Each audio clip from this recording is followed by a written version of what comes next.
Bienvenidos, es un gusto estar otra vez con ustedes en Razón de Estado.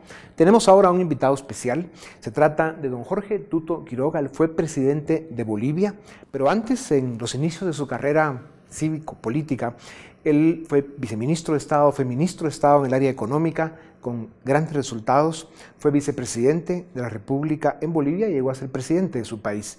Él es un miembro activo, importante, un gran activista de IDEA, que es la Iniciativa Democrática de las Américas. Y él viaja mucho por el mundo dándole palo a los dictadores y a los corruptos y a toda la gente que está en contra de la democracia y la libertad. En Guatemala tenemos muchos de esos. Presidente, gracias por estar con nosotros. Gracias, Dionisio, gracias en Razón de Estado. por la invitación, gracias. Empecemos con un tema que es sensible, que es importante, un tema que especialmente en un país como Guatemala, presidente, es un tema abandonado y tiene que ver con los pueblos indígenas. Como lo hemos comentado, la pobreza en nuestros países tiene rostro de mujer, indígena, joven y por supuesto pobre. ¿Cómo hacemos para desarrollar políticas de integración de los pueblos indígenas a la modernidad, al desarrollo? Dionisio, creo que ese desafío que compartimos Guatemala y Bolivia, de tener un porcentaje alto, un poco más de la mitad en el caso de mi país, de poblaciones indígenas, de pueblos indígenas o hasta naciones, como le decimos ahora, nos da desafíos parecidos. En Bolivia hemos tenido avances significativos con unas 2 o 3 iniciativas. Primera, que si el dinero no persigue a los pobres, indígenas, rurales en el campo, con rostro de mujer, como dices, los pobres persiguen al dinero migrando hacia ciudades o hacia la Argentina, o hacia España o hacia Estados Unidos, en el caso de ustedes. Nosotros tenemos un sistema descentralizado de coparticipación tributaria, donde un porcentaje de los impuestos se destina no en base al domicilio de la empresa, así era, sino a la población. Segundo, tenemos recursos asignados en función a la población y a la pobreza, haciendo que lugares, comunidades rurales indígenas reciban 7, 8, 10 veces más por habitante que espacios urbanos, porque allá hay 20 veces más requerimientos de agua potable, de servicios de agua, de luz, de vivienda. Y adicionalmente, el programa inventado en México, emulado en Brasil, practicado en Colombia, de Bolsa Familia, de la transferencia condicionada de recursos para que esa niña que está en el campo no salga a trabajar la tierra o que el niño en la ciudad no empiece a lustrar zapatos, dar un bono a las familias en la medida que tengan salud, educación. Entonces, canalizar los recursos de forma progresiva para que lleguen directamente a las zonas rurales, por la vía institucional de alcaldías, personal en estos casos de Bolsa Familia, y así que lleguen también progresivamente para dar más a los más pobres porque más necesitan. Claro. La doble moral es uno de los ejercicios más practicados en muchos países de América Latina. Guatemala en eso es ejemplar. Sucede desde el gobierno hasta las élites y por supuesto la solución a estos problemas de cómo en los discursos se ofrecen y se dicen una serie de cosas que luego en la realidad no suceden. Por eso en Guatemala, incluso en este momento, lo que estamos viviendo es un deterioro importante en la economía, en todos los índices sociales, incluso en la desnutrición, que está teniendo una crisis más profunda. Y eso pues nos está poniendo al borde de una situación política muy compleja. De cara al próximo proceso electoral que viene en los próximos meses ya, realmente Guatemala está viviendo un momento delicado. ¿Cómo haría usted, presidente, para rescatar un poco con responsabilidad no solo el discurso y la propuesta, sino la ejecución de programas sociales, de inversión social que realmente integre a los pueblos indígenas en el caso de Guatemala, a las naciones indígenas en el caso de Bolivia, que ustedes en eso pues también tienen problemas serios? A ver, Dionisio, creo en ese marco, y si me permites una digresión hacia ese foro al que nos invitaste allá en Guatemala, uno cuando está en Centroamérica ve de que es una de las regiones que más nos debe preocupar en nuestra América Latina. ¿Por qué? Porque hablabas de los populismos. En Centroamérica vas a tener la convergencia del aterrizaje del populismo norteamericano con el fin del populismo venezolano, que va a ser una eclosión que puede ser una situación, crear un cuadro tremendamente complejo. Entro en el detalle. En Estados Unidos los gobiernos del lado demócrata nos daban buen trato a nuestros hermanos migrantes que mandan remesas. Sabes bien que Guatemala, la principal exportación es gente que envía remesas. Los republicanos nos daban más apertura comercial y se encontró un equilibrio que te permitía hacer el CAFTA, el Acuerdo Centroamericano, con un trato de migrantes que enviaban remesas.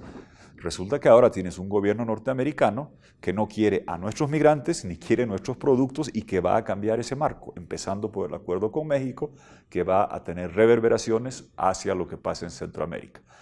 Va a traer complejidades enormes esa suerte de populismo norteamericano, de culpar a los migrantes y a los productos baratos de México, lo que es un fenómeno global de tecnología que está desplazando empleo. Y si a eso le agregas que el dinero venezolano vía Petrocaribe, que ha dado miles de barriles día a Salvador, a varios países de Centroamérica, a Dominicana, ha implosionado, tienes un cuadro que si le agregas mercados emergentes, Turquía, Argentina, que están en problemas, entonces casi que los elementos de una tormenta perfecta, que son la tierra fértil para el populismo, para echar la culpa a otro. Pero me da la impresión que Centroamérica no va a haber a quién echarle la culpa, porque puede llegar esa convergencia, lo que requiere o obligaría a Guatemala a construir consensos mínimos sobre políticas económicas, sobre programas de nutrición, de canalización de recursos a los indígenas, de enfrentar estos desafíos de manera conjunta, porque yo diría, si un país pequeño va a ser invadido por uno más grande en guerra, bueno, uno se une, pero esto no es una guerra bélica, pero sí es una guerra, se habla de guerra de tarifas, guerra económica. Imaginémonos aviones de gente deportada llegando a Guatemala, son menos remesas que se envía, más la crisis de mercados emergentes que te están causando devaluaciones, no llega inversión, no puedes exportar, ¿cómo sales adelante? Ahí mi preocupación para Guatemala, más que el populismo, es que ese es el terreno más fértil para los criminales, para los narcotraficantes, que tienen un negocio de exportación a prueba, que está absolutamente blindado, a prueba de cualquier cosa. Y ese terreno de dificultad económica, de migrantes que están retornando, con falta de respuesta social, es ahí donde campean los narcotraficantes que se compran diputados, alcaldes y, como has visto, hasta presidentes se compraron en Colombia alguna vez. Sí, un fenómeno muy común en América Latina, en algunos países. Guatemala es uno de ellos también. Hablemos ahora un poco de la importancia de rescatar la política y los partidos políticos en nuestros países. El suyo viene sufriendo hace un buen número de años con ese fenómeno político que se llama el chavismo, para resumirlo en pocas palabras, lo cual en Venezuela pues, ya se ha visto lo que hace. Y en el caso de países como Guatemala, lo que hemos tenido pues, es básicamente una política mediocre, lo que nos ha llegado al gobierno con tal vez 2 excepciones extraordinarias que al final fueron oportunidades perdidas, pero en general lo que hemos tenido es desastres, ¿verdad? Corrupción, incapacidad y al final malos resultados. ¿Por qué es tan importante rescatar la política y los partidos políticos? Porque en gran medida en nuestros países el desarrollo y salir de la pobreza depende de las políticas públicas que se implementen. Países como Suecia, Noruega y algunos otros ya tienen la ventaja de que la política no es tan relevante porque tienen un camino trazado y un alto nivel de desarrollo. Los que estamos en el subdesarrollo, en la pobreza, requerimos de políticas públicas. ¿Y qué sucede? Que la palabra política se ha vuelto un adjetivo descalificativo, cuando etimológicamente política viene de polikos, hacer ciudad, ciudadano, es decir, todos somos ciudadanos, pero resulta que hoy se la usa casi de forma despectiva, como un término más propio de la invectiva. La madre de John Kennedy decía hace muchos años, yo quiero que mi hijo sea presidente, pero Dios lo salve de entrar en política. Entonces, ¿cómo se hace? Hay que trabajar. Entonces, creo que falta de que la gente, sobre todo hoy, que nuestra juventud tiene la oportunidad de educarse de una forma que antes no se podía.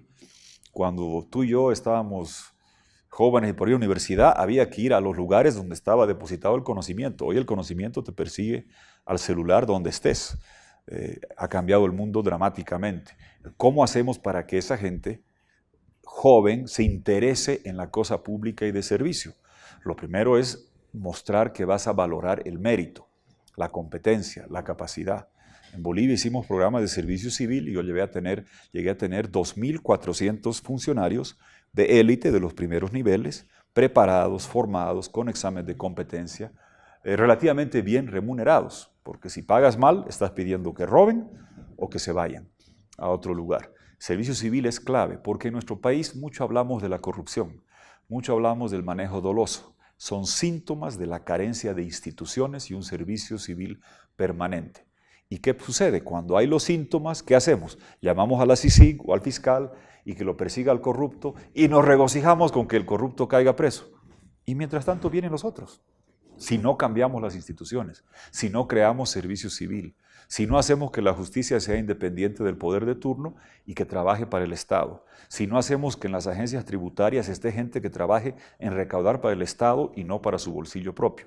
¿Cómo? Haciendo un entorno donde puedas decirle a una persona joven, te interesa el servicio público, puedes ingresar a trabajar y puedes tener una carrera de 25, 30 años, subir, estar bien remunerado y no la lógica de ahora, que el gobierno que llega toma todo y cuando tomas todo dices tengo un horizonte de vida pública de 2 años, 3 años y tengo que maximizar lo que robo en lugar de desarrollarme profesionalmente.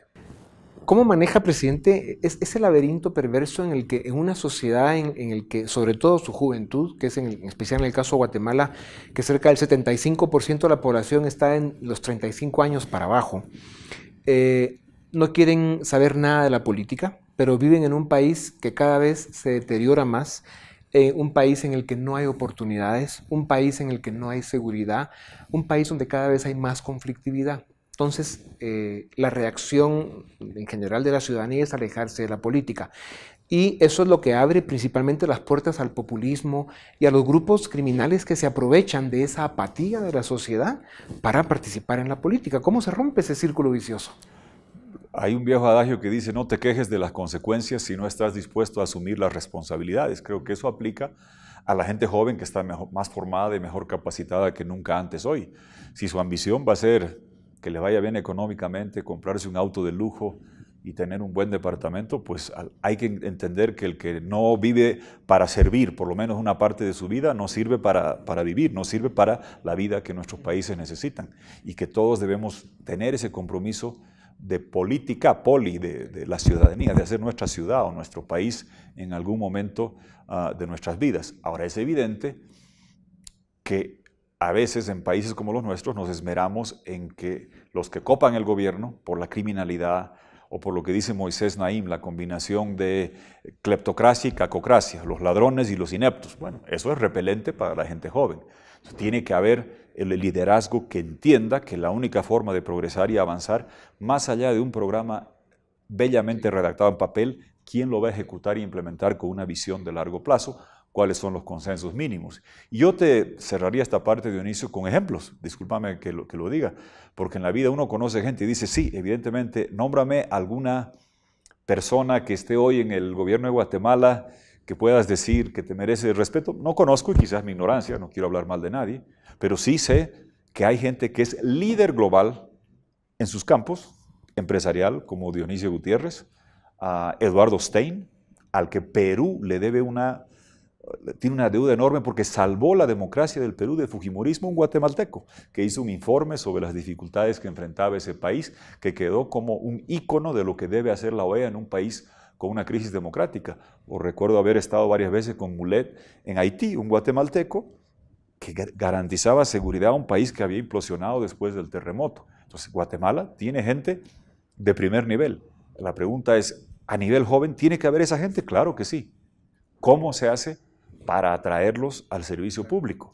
Mostrando que va a haber instituciones y se va a premiar y reconocer el mérito, la capacidad y la competencia, no castigarla o ahuyentarla, mostrando sistemas donde solamente los ladrones acceden al gobierno. Hace algunos años nació en Guatemala una institución académica que se llama Escuela de Gobierno de Guatemala. Esta institución pues lleva más de 4 años ya en acción. ¿Y no cree usted que puede ser una idea como esta, un proyecto como este, que ya es una realidad, lo que puede representar esperanza y oportunidad real para el rescate de la política y de los partidos políticos? Claro que sí, yo creo fervientemente en eso. Creo que la mejor manera es gente que tenga un compromiso de servicio público, para involucrarse, prepararse, formarse y obviamente un sistema o un país que diga voy a hacer acuerdos mínimos para que esa clase de gente pueda llegar al gobierno, vía servicio civil, vía estatuto de funcionario público. En Bolivia yo hice ese estatuto que hasta ahora sigue durando y varios me odian por eso, declaración jurada de bienes y rentas. Todo funcionario público debe hacer su declaración jurada de bienes, rentas y actualizarla cada año. Yo le aumenté parientes, yo hice mi lista de parientes hasta 2º grado de consanguinidad, 4º de afinidad para decir aquí está, para que la gente sepa. Y eso, el buen ejemplo es contagioso, el malo también, pero el buen ejemplo es contagioso en el sentido, y en Guatemala creo que el desafío, ¿dónde radica? En decir muy bien, la CICIG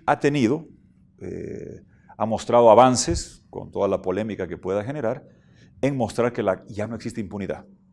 Pero ¿cómo pasas de mostrar que ya no hay impunidad a construir las instituciones que reconozcan a esta gente meritoria, competente? Porque ¿de qué sirve formar esos cuadros que dices si no van a poder acceder al gobierno porque no hay un pacto de consensos mínimos que permita a la gente cualificada acceder a esos cargos? Entonces, en el caso de CICIG y los resultados que ha logrado dar, que es un tema de saldos y que el saldo es positivo, sí. El problema es que el sistema sigue siendo el mismo. No se han logrado hacer las reformas al sistema político, especialmente reforma al sistema de justicia en forma puntual, para que se logre cambiar el sistema, y toda la estructura criminal del país sigue más o menos intacta. Lo que quitaron y están ahorita en prisión preventiva, entre otras cosas, es a los operadores del momento, pero la amenaza sigue presente y eso es un problema muy serio. El populismo, presidente, es un fenómeno que sigue ahí, es una amenaza, un veneno que sigue presente. Y es increíble, después de ver lo que ha pasado en Venezuela y a qué extremo se ha llevado ese país, que sigan países, el caso de Guatemala es uno, llenando todos los requisitos o teniendo todas las condiciones para tener las puertas anchas, abiertas para un proyecto populista. ¿Hay o no peligro para Guatemala? Todos los países tenemos ese peligro, porque yo recuerdo cuando irrumpió el proyecto chavista en el concierto hemisférico, mucha gente en mi país decía, eso son payasadas de Venezuela. Pues resulta que coincidió la llegada de ese proyecto, que es populismo para llegar al poder, consolidar hegemonía para quedarse y tiranía para perpetuarse. Ya están en la fase tiránica en Venezuela, también en Nicaragua, y en mi país están buscando pasar de la hegemonía a la tiranía. Entonces hay que entender que esos proyectos que pueden empezar con buenos discursos retóricos después terminan en tiranía.